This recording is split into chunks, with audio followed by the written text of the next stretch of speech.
देश में पिछले 24 घंटे में संक्रमण के 91,000 नए केस। यह बीते 7 महीनों में सबसे अधिक। 325 लोगों ने गंवाई जान।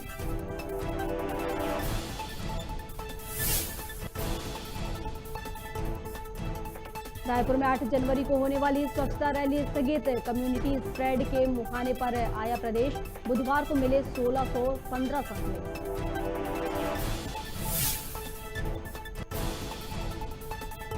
कोरोना की तीसरी लहर से सहमा शेयर मार्केट। सेंसेक्स 800 पॉइंट नीचे गिरा। 5 मिनट में निवेशकों के 2,70,000 करोड़ डूबे।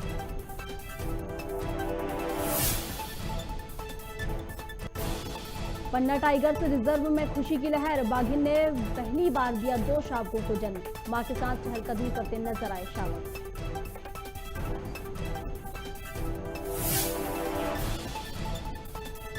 दमोह में इनकम टैक्स ने मारी रेड। शराब और होटल कारोबारी के ठिकानों पर मारा छापा। नोट और दस्तावेज जलाने की भी आशंका।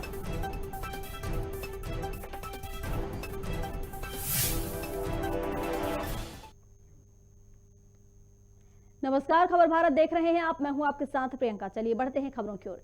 गृह मंत्री डॉक्टर नरोत्तम मिश्रा ने कहा कि पिछले 24 घंटे में प्रदेश में 1033 नए केस सामने आए हैं। वहीं 102 लोग ठीक हुए हैं और एक्टिव केस 2475 बचे हैं। पीएम मोदी पर कहा कि भीड़ कम थी तो जाने देते प्रधानमंत्री जी को। कांग्रेस के प्रदेश अध्यक्ष नवजोत सिंह सिद्धू का कोई बयान नहीं आया। पंजाब के पूर्व मुख्यमंत्री कैप्टन अमरिंदर सिंह पहले ही सिद्धू को पाकिस्तान का दोस्त बता चुके हैं। सोनिया गांधी को जवाब देना चाहिए। इससे ज्यादा सुरक्षा का दर्द किसी ने नहीं देखा होगा। कोरोना के क्षेत्र में आज संपूर्ण मध्य प्रदेश में 1033 प्रकरण कोरोना के नए आए हैं। जो कहते हैं वो करते हैं। हमने कहा था कि जिस घर से पत्थर आएंगे उस घर के पत्थर निकाले जाएंगे। अब उस अधिनियम ने कानून का रूप ले लिया है और कल गजट नोटिफिकेशन जारी हो गया है। वसूली अधिनियम के तहत अभिकरण का गठन किया गया है और इसमें जो भी शासकीय संपत्ति, निजी संपत्ति को नुकसान पहुंचाएगा, सार्वजनिक संपत्ति को नुकसान पहुंचाएगा, उसकी अब खैर नहीं है। संपत्ति की भरपाई उस व्यक्ति से की जाएगी। अब दंगाइयों की इस प्रदेश में खैर नहीं है और कोई भी दंगाई अब बचेगा नहीं कानून के हाथों से। अच्छा, भीड़ कम थी तो जाने देते ना प्रधानमंत्री जी को, क्यों रोका? ये इस बात का जवाब है। घटना के 16 घंटे बीत जाने के बाद भी कांग्रेस के अध्यक्ष नवजोत सिंह सिद्धू जी का कोई भी अभी तक एक बयान नहीं आया, ट्वीट नहीं आया। अब माननीय पूर्व मुख्यमंत्री अमरिंदर सिंह जी इनके पाकिस्तान से कनेक्शन बता चुके हैं कि इमरान खान पाकिस्तान के प्रधानमंत्री अपने आप को भाई भाई कहते हैं। मैं तो कहना चाहता हूं राष्ट्रीय अध्यक्ष सोनिया गांधी जी से कि उन्हें विस्तृत रूप से इसके बारे में स्पष्टीकरण देना चाहिए। ये माननीय मोदी जी का सवाल नहीं है, देश के प्रधानमंत्री का सवाल है। और माननीय सोनिया जी, आपसे ज्यादा सुरक्षा की चूक कौन जानता होगा? आपके परिवार ने तो वो दंश झेला है। मैं यहां स्पष्ट कर देना चाहता हूं, लॉकडाउन करने का, बाजार बंद करने का कोई भी प्रस्ताव गृह विभाग पर विचाराधीन नहीं है। इसलिए कोई भ्रम फैलाता है, आप सबसे भी प्रार्थना है उस भ्रम को आप भी कृपा करके दूर करें। लेकिन हम कोरोना मास्क न लगाने पर और सख्ती और जुर्माना बढ़ाने पर भी विचार कर रहे हैं। खुली जेल के बारे में भी विचार कर रहे हैं कि लोग कोरोना बम बन के न घूमें। तीसरी लहर रोकने के लिए पूरी तरह से संकल्पित हैं। मुख्यमंत्री जी स्वयं प्रतिदिन बैठक ले रहे हैं। कल भी बैठक लेके कोरोना गाइडलाइन उन्होंने जारी की है। जो शादी में, अंतिम संस्कार में भीड़ भरे कार्यक्रम जो प्रतिबंधित किए हैं वो यथावत जारी रहेंगे। रात्रिकालीन कर्फ्यू यथावत जारी रहेगा कोरोना प्रोटोकॉल का सब पालन करें, ऐसी प्रार्थना है। मध्य प्रदेश के भाजपा अध्यक्ष विष्णुदत्त शर्मा गृह निर्माण मंडल अध्यक्ष आशुतोष तिवारी के निवास पहुंचे, जहां उन्होंने मंडल अध्यक्ष के पिता को श्रद्धांजलि दी और पुष्पांजलि अर्पित कर शोक संवेदना व्यक्त की। इसके साथ ही उन्होंने मंडल अध्यक्ष के परिवार को सांत्वना भी दी। इस दौरान भाजपा के अन्य नेता भी मौजूद रहे।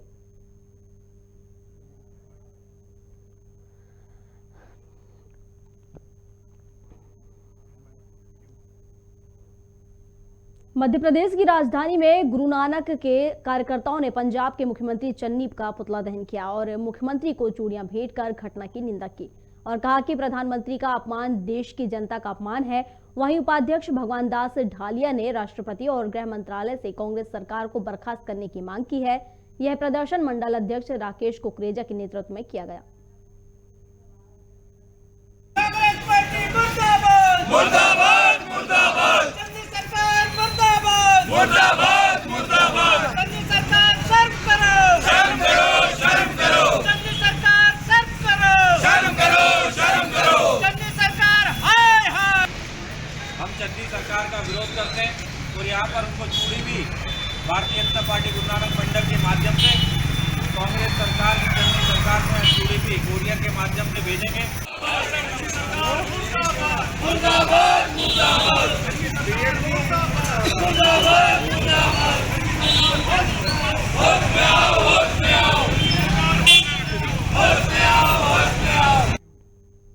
छत्तीसगढ़ में नए वेरिएंट ओमिक्रॉन ने दस्तक दे दी है। बिलासपुर में ओमिक्रॉन के पहले मरीज की पुष्टि हुई है, जहां एक 52 वर्षीय व्यक्ति संक्रमित मिला है। बताया जा रहा है कि पूरा परिवार 1 माह पहले संयुक्त अरब अमीरात से शहर लौटे थे, जिसके बाद उनका कोरोना टेस्ट कराया गया, जिसमें परिवार के 2 सदस्य संक्रमित पाए गए। 14 दिसंबर को जीनोम सीक्वेंसिंग के लिए उनका सैंपल भुवनेश्वर भेजा गया, जिसमें 52 वर्षीय व्यक्ति की ओमिक्रॉन रिपोर्ट सामने आई है और फिलहाल मरीज स्वस्थ है। वहीं स्वास्थ्य विभाग ने क्षेत्र में डोर टू डोर सर्वे के निर्देश भी दिए हैं। सर्वे तो करेंगे, घर घर करना पड़ेगा, होम आइसोलेशन, होम तो हमारी कॉन्टैक्ट ट्रेसिंग चल ही रही है और हमारी टीम घर घर जाके भी टेस्ट करेगी, वही करेगी, जांच करेगी कि कोई है तो नहीं। मध्य प्रदेश पिछड़ा वर्ग अल्पसंख्यक वित्त विकास निगम के उपाध्यक्ष अजय यादव भोपाल में पदभार ग्रहण करने के बाद अशोकनगर पहुंचे, जहां भाजपा कार्यकर्ताओं और समर्थकों ने उनका गर्मजोशी से स्वागत किया। इस अवसर पर अशोकनगर में एक जुलूस भी निकाला गया, जिसमें उनका जगह जगह स्वागत किया गया। जुलूस समापन पर तुलसी पार्क में एक आभार सभा का आयोजन भी किया गया, जहां यादव ने आभार व्यक्त किया। इस मौके पर सरकार के राज्य मंत्री ब्रजेंद्र सिंह यादव और विधायक जजपाल सिंह जज्जी भी मौजूद रहे।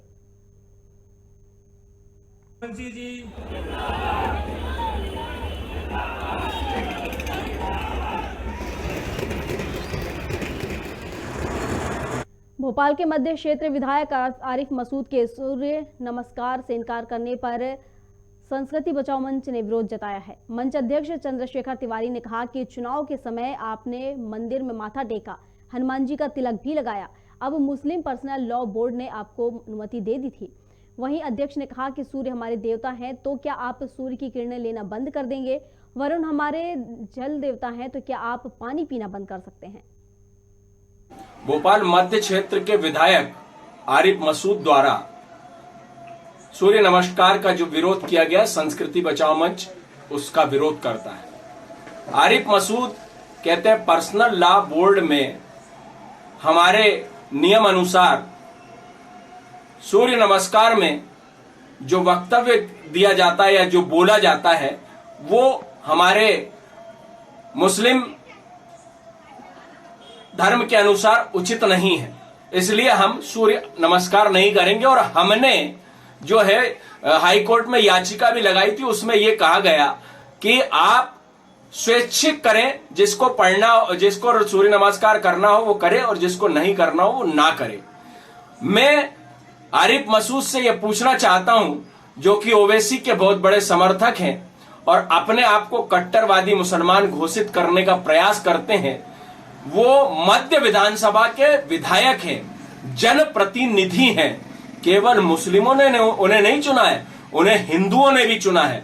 इसलिए उनको इस प्रकार के वक्तव्य देकर अपने आप को मुस्लिमों का नेता प्रदर्शित करने का प्रयास नहीं करना चाहिए।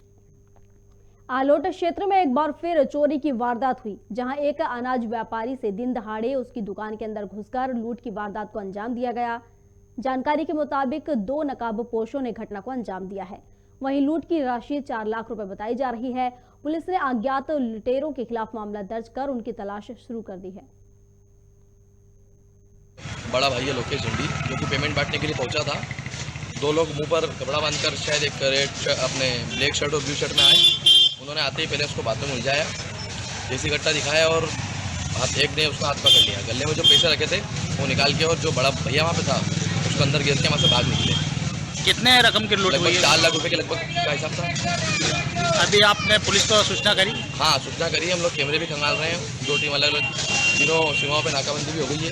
की कार्रवाई पे अब देखो, मतलब बाजार के बीच में अगर ऐसी घटनाएं हो रही है, आलोट का सराफा है वो, उस तरह ऐसी घटना हो रही है, तो फिर मतलब अपन देख सकते हैं कानून व्यवस्था की क्या स्थिति है नगर में।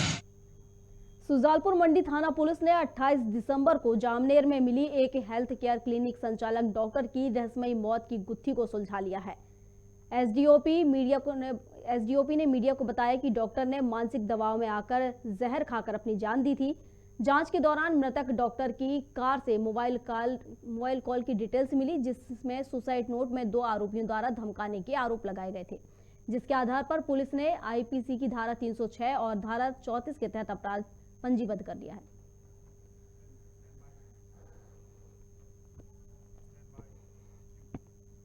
श्योपुर जिले में बीते दिन मौसम में बदलाव देखने को मिला है, जहां बीती रात तेज बारिश हुई, जिसकी वजह से तापमान में भी गिरावट देखने को मिली। बरसात के कारण कोहरा छाया रहा। इसके चलते नगर में कड़ाके की ठंड भी पड़ रही है, जिससे लोगों को हीटर और अलाव का सहारा लेना पड़ रहा है।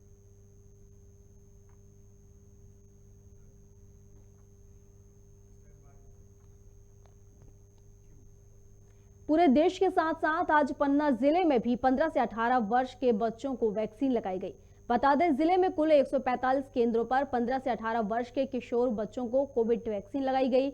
जिला पंचायत सीओ बालागुरु ने शहर के शासकीय आरपी उत्कृष्ट विद्यालय में सुबह 9 बजे से फीता काटकर टीकाकरण कार्यक्रम का शुभारंभ किया।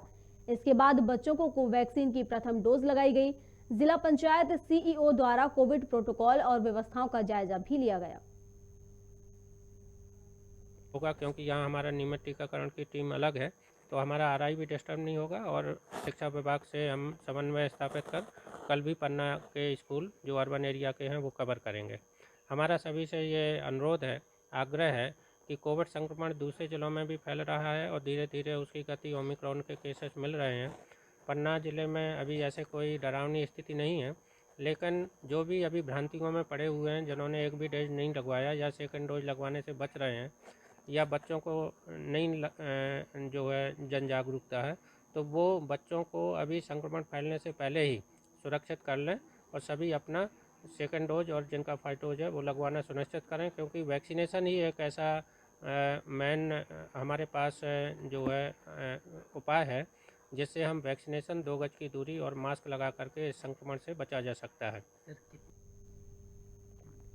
महासमुंद जिले के ब्लॉक मुख्यालय पिथौरा में क्षेत्रीय विधायक राजा देवेंद्र बहादुर सिंह ने पूरे विधि विधान के साथ मिनी स्टेडियम का भूमि पूजन किया। कार्यक्रम में नगर पंचायत अध्यक्ष आत्माराम यादव भी उपस्थित रहे। इसके साथ ही 70 लाख की पोनी पसारी योजना और 25 लाख की लागत के विकास कार्यों का भूमि पूजन भी किया गया।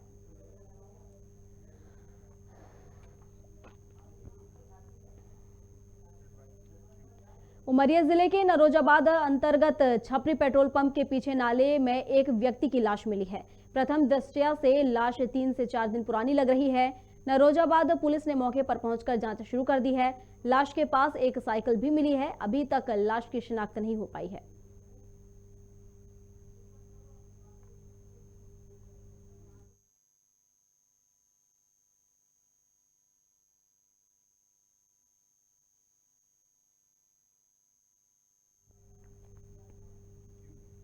पिछड़ा वर्ग आयोग की कमान संभालने के बाद आयोग के अध्यक्ष गौरी शंकर बिसेन पहली बार उमरिया पहुंचे और कलेक्ट्रेट सभागार में पिछड़ा वर्ग और अल्पसंख्यक कल्याण विभाग की समीक्षा बैठक की। हालांकि बैठक के बाद अध्यक्ष का पिछड़ा वर्ग के विभिन्न सामाजिक संगठनों और प्रतिनिधि मंडल के सदस्यों से मिलने का कार्यक्रम तय किया गया था, लेकिन बैठक के दौरान ओबीसी महासभा के सदस्यों ने बैठक से दूरियां बना रखी थी। डॉक्टर सवेरे बहुत से लोग आए थे, क्या उसमें निष्कर्ष उन निकला? लोग क्योंकि मिले, लगातार उनका इनके द्वारा विरोध किया जा अभी रहा है देखिए और आप जैसे बता रहे हैं कि पिछड़ा वर्ग की हितैषी है भाजपा सरकार। मध्य आपने प्रदेश बहुत की सरकार पिछड़े वर्ग के, लेकिन अभी जो गिरफ्तारियां हुई उनकी बातों को नहीं सुना गया। देखिए इसमें क्या मुझे कहेंगे लगता आप? है कि इसमें राजनीति करने की आवश्यकता नहीं है। सभी पिछड़े नहीं, वर्ग के इनकी तो लोगों को मारपीट की मिलकर गई के है। काम करने की आवश्यकता है। जब उस वर्ग के अधिकारों के लिए सरकार सामने आके काम कर रही है और सरकार ने खुद ही आयोग का गठन किया है। आयोग एक मान्यता प्राप्त संस्था है और उसका पक्ष को वेटेज रहता है, तो ऐसी स्थिति में मुझे लगता है कि इस तरह की कहीं कोई कहने की आवश्यकता नहीं। फर्क समझ में आ रहा है भोपाल में जिस तरीके से उस संगठन के साथ मुझे नहीं पता वहाँ किस तरह की परिस्थिति विद्यमान हुई, लेकिन पिछड़े वर्ग के कल्याण के लिए और उनकी उन्नति के लिए हमारी सरकार कर संकल्पित है और आयोग उसी दिशा में काम कर रहा है। जावरा के ग्राम लालाखेड़ा के ग्रामीणों ने कांग्रेसियों के साथ 3 जनवरी को जावरा कार्यालय पहुंचकर गोचर भूमि को अतिक्रमण मुक्त कराने की मांग के साथ ज्ञापन सौंपा था, जिसके बाद एसडीएम और ग्रामीण कांग्रेसियों में बहस हो गई, जिससे नाराज होकर कांग्रेसी नेताओं के साथ ग्रामीण एसडीएम कार्यालय में जमीन पर बैठकर धरना प्रदर्शन करने लगे। एसडीएम के आदेश पर जावरा तहसीलदार ने औद्योगिक थाना क्षेत्र पर शिकायत दर्ज कराई, जिसके बाद थाना प्रभारी ने कांग्रेस नेता वीरेंद्र सिंह सोलंकी और कांग्रेस कमेटी के महामंत्री निजाम काजी और एनएसयूआई जिला अध्यक्ष पप्पू चारोड़िया सहित 6 लोगों पर शासकीय कार्य में बाधा डालने और धारा 188 के तहत मामला दर्ज किया। जी, लालाखेड़ा में शासकीय गोचर भूमि पर अतिक्रमण के संबंध में मेरे पास शिकायत आई थी। उस शिकायत के बाद मैंने वहाँ पर जाकर मौके पर अतिक्रमण हटवा दिया था, लेकिन अभी कुछ लोग इकट्ठे होकर के आए हैं कि उस शासकीय भूमि पर पुनः कुछ लोगों के द्वारा अतिक्रमण कर लिया गया है। मैंने जांच करवाई कि उसमें शासकीय भूमि पर किसी का भी कोई अतिक्रमण अभी नहीं है। एक बार अतिक्रमण मुक्त कराने के बाद उस पर किसी का कोई अतिक्रमण नहीं, उस पर वृक्षारोपण किया गया था, तो पौधे ज़रूर सूख गए हैं, उसकी देखरेख ग्राम पंचायत द्वारा नहीं की गई है। साथ ही कुछ लोगों के द्वारा एसडीएम साहब के ऑफिस में जाकर के इस मुद्दे पर वहाँ पर नारेबाजी की गई और हुल्लड़बाजी की गई और एसडीएम साहब के ऑफिस में बैठ कर के धरना प्रदर्शन किया गया बिना अनुमति के, क्योंकि अभी ज़िले में धारा 144 लगी हुई है और कोविड के केस बढ़ने के कारण पब्लिक गैदरिंग पर भी प्रतिबंध है। तो ऐसी स्थिति में उक्त व्यक्तियों के ऊपर एसडीएम महोदय के आदेश अनुसार और कलेक्टर महोदय के आदेश अनुसार एफआईआर के लिए हमने थाना प्रभारी को पत्र जारी किया है।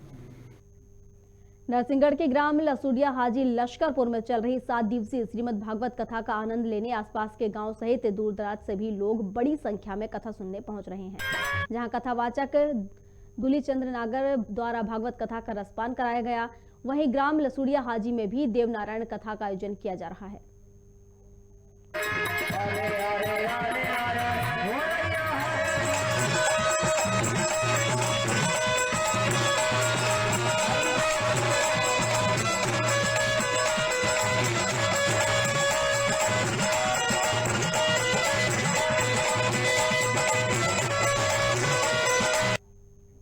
श्योपुर में हत्या के मामले में फरार चल रहे नामजद आरोपी सादिक उर्फ कटोली के घर पर पुलिस और प्रशासन ने बुलडोजर चला दिया है।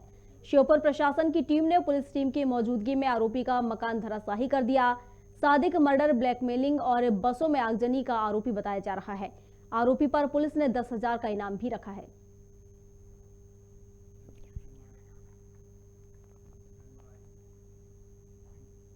दमोह में जन अभियान परिषद ब्लॉक हटा के द्वारा विकास खंड में एक समीक्षा बैठक आयोजित की गई। बैठक संभाग समन्वयक दिनेश उमेरिया और मुख्य कार्यपालन अधिकारी समेत कई अधिकारी द्वारा ली गई, जिसमें समस्त मैटर्स, बीएसडब्ल्यू छात्र, कोरोना वायरस और ग्राम विकास प्रफुष्टन समिति के सचिव शामिल हुए। बैठक में बीएसडब्ल्यू छात्रों को उपाधि और वॉरियंट को मुख्यमंत्री द्वारा जारी प्रमाण पत्र बांटे गए और शासन की योजनाओं को आम जन तक पहुंचाने पर जोर दिया गया। परिषद के साथ जुड़े हुए प्रस्फुटन समितियां, बोर्ड के जो CMCLDP छात्र हैं, नामांकुर संस्था हैं, इनके द्वारा जो कोरोना की द्वितीय लहर में और प्रथम लहर में जो कार्य किया गया था समाज सेवा के लिए, उनके प्रमाण पत्र वितरण का भी कार्य था। और जन अभियान परिषद की जो ये योजना है वापस से मूल स्वरूप में जमीनी स्तर पर प्रारंभ होने वाली हैं इसके लिए इनकी एक विकासखंड स्तरीय बैठक का आयोजन किया गया था, जिसमें इनका सेंसिटाइजेशन किया जा सके और वापस से सभी लोग समाज सेवा के क्षेत्र में जुड़ करके अपने क्षेत्र के विकास के लिए लोगों को साथ जोड़ करके जन भागीदारी को बढ़ावा दे करके शासन की योजनाओं का क्रियान्वयन जमीनी स्तर पर क्रियान्वयन में भागीदारी निभा सकें। इसके लिए इस उद्देश्य से आज ये बैठक रखी गई। चलिए अगली खबर की ओर बढ़ते हैं। महासमुंद जिले के पिथौला थाना के अंतर्गत ग्राम किशनपुर की नाबालिग लड़की स्कूल जाने का कहकर घर से निकली थी। इसके बाद वह वापस घर नहीं लौटी, जिसकी लापता होने की खबर लिखाई गई है। आपको बता दें कि लड़की के लापता होने के बाद परिवार ने गुमशुदा होने की रिपोर्ट दर्ज कराई है, लेकिन अभी तक पिथौला पुलिस प्रशासन की ओर से कोई कार्रवाई नहीं की गई है। वहीं मामले में अधिकारियों का कहना है कि CDR के लिए भेजा गया है, जैसे ही आ जाएगा तो तत्काल कार्रवाई शुरू कर दी जाएगी। ये दिनांक 24/12/2021 को सुदामा प्रधान करके जो किशनपुर निवासी है, उसने रिपोर्ट दर्ज कराया कि इसके नाबालिग पुत्री को किसी अज्ञात व्यक्ति के द्वारा बहला फुसलाकर कहीं भगाकर ले जाया गया है। कार्यवाही करते हुए उसके अपराध क्रमांक 332/21 धारा 363 IPC का अपराध पंजीबद्ध किया गया है और उसकी नाबालिग पुत्री पता चला है मोबाइल लेके गई हुई है, तो मोबाइल का CDR और करंट लोकेशन के लिए हम भेजे हुए हैं। अभी तक वो CDR रिपोर्ट हमको प्राप्त नहीं हुई है। बिलासपुर विधायक शैलेंद्र पांडे संभागीय कोविड अस्पताल का निरीक्षण करने पहुंचे, जहां व्यवस्था ठीक न होने पर विधायक सिविल सर्जन और अस्पताल प्रबंधन के अधिकारियों पर जमकर बरसे। ऑक्सीजन प्लांट की पाइपलाइन भी नहीं जोड़े जाने पर ठेकेदारों को जमकर खरी खोटी सुनाई। विधायक ने बताया कि कई बार राज्य सरकार और SECL से ऑक्सीजन प्लांट के लिए राशि मंगवा चुके हैं, फिर भी स्वास्थ्य विभाग की लापरवाही से अब तक कोविड अस्पताल तैयार नहीं हो पाया। साथ ही उन्होंने 15 से 18 वर्ष के बच्चों को वैक्सीन लगवाने की सलाह दी है। 2 तारीख को बिलासपुर आए थे, मतलब वहाँ से USA निकले थे 1 तारीख को, 4 तारीख को बिलासपुर पहुँचे थे और 4 तारीख को इनका सैंपल लिया गया था।